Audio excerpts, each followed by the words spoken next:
Kapang ng loob mo naman. Siguro nag-umpisa yun kay sino umasa si Roger.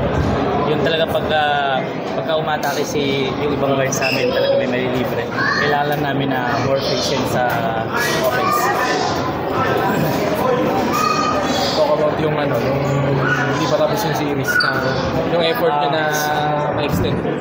Lagi naman kami sinasabihan ni Coach na hanggat may pag-asa talagang lalaban lang kami palagi. Kasi hanggat may opportunity na makabalik kami ngayong series, yun lang yung focus namin.